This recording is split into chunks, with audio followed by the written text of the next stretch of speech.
Hola, me llamo Rich Procida, and I have a podcast called Bible Study for Progressives. It's a show where moderates, liberals, and leftists of all faiths and ideologies come together to discuss scripture, spirituality, and politics.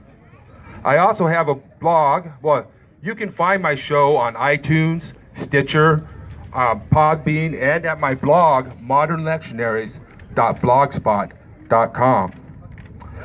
I brought some business cards at the table, and when you go over there, you can meet my mother, okay? And I'd like to thank the Mayday Coalition for giving me this honor to speak to all of you today. Though I speak solely for myself, I've come here today with a group from a small experimental church right here in Santa Ana called The Table. Rather than listen to a sermon, we sit around tables every Sunday and have discussions. You are all welcome. You can I want to tell you about one of the many stories that we talk about at the table. You may already know this story, but I want to play with it a bit. The story is in response to the question, who are the neighbors we are to love as ourselves? The story begins with a man dying on the side of the road.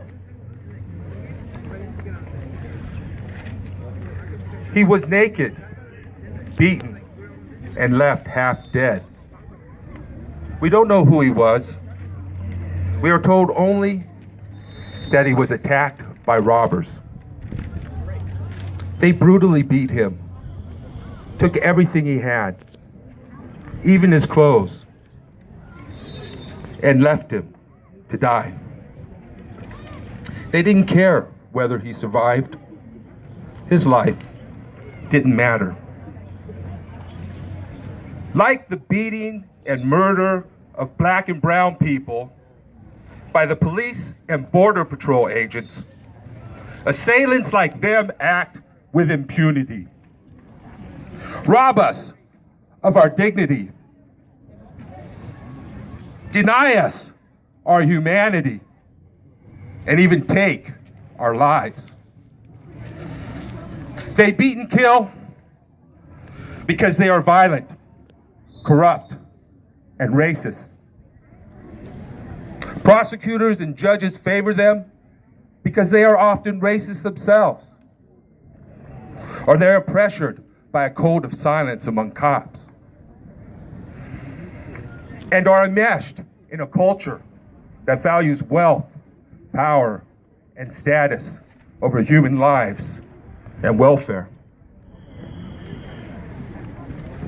The robbers in the story could also represent employers who refuse to pay a livable wage or to provide health care or other benefits.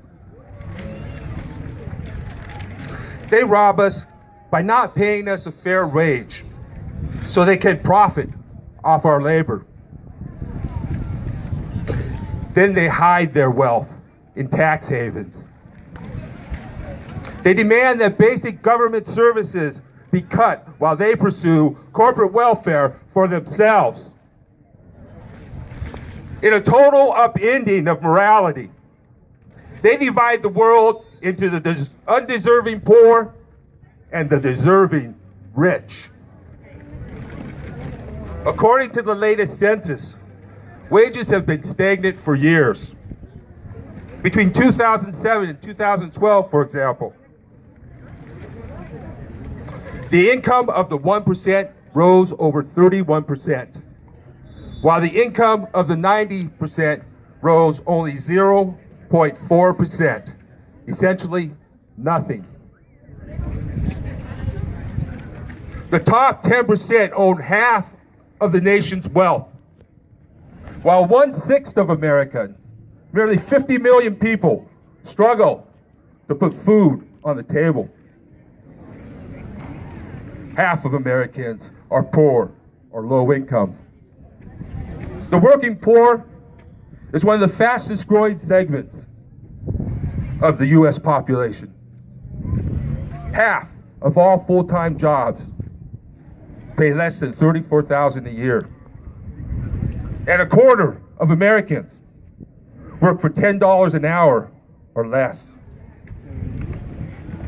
Like the man left dying on the side of the road, half of all Americans are being beaten to death by low wages, a rigged economy, and a corrupt political system. Our story continues. By chance, a politician came by and seeing the man lying half dead, passed him by, leaving him to die. Maybe the man was a refugee or an immigrant, the politician thought. Better that he died. One less immigrant to march across the border, one less Muslim to ban. We need to build a wall to keep these people out, he thought. This is a feature of the domination system, where people are imprisoned behind borders, then imprisoned in prisons, and then finally placed in solitary confinement. In a world of empires, borders can serve just as much to keep people in as they do to keep people out. Behind these prison walls we call borders is incredible violence. Oh, I almost done. Foreign powers overthrow democratic elected governments who then beat, torture, and assassinate those who resist. Like Bertha Cáceres, an activist recently assassinated by our own government. A government that overthrew democratically elected president of Honduras with the support of the United States. Behind these prison walls we call borders are governments that rain bombs down on their own people with the assistance of foreign powers, like Russia in Syria and Saudi Arabia in Yemen. The United States provides the Saudis with weapons and stands by while the people of Yemen are slaughtered and the hope of democracy in Bahrain is crushed. Behind these prison walls we call borders is poverty and corruption, hopelessness and despair. People, even children, take incredible risks to flee from violence, poverty, and war, and to make a better life for themselves and their families. But the politician sees them as political fodder, as a way to tap into the demons of hatred, fear, and ignorance in order to rally support for his candidacy, to gain access to power, to enrich himself at the people's expense. I gotta finish this speech. Did I get it? Sorry. No, I got 10 minutes. No, well, how long have I gone so far? I only got a little bit more.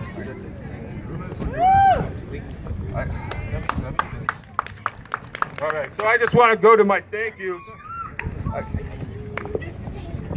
Give it up one more time for Richard, y'all. Make some noise.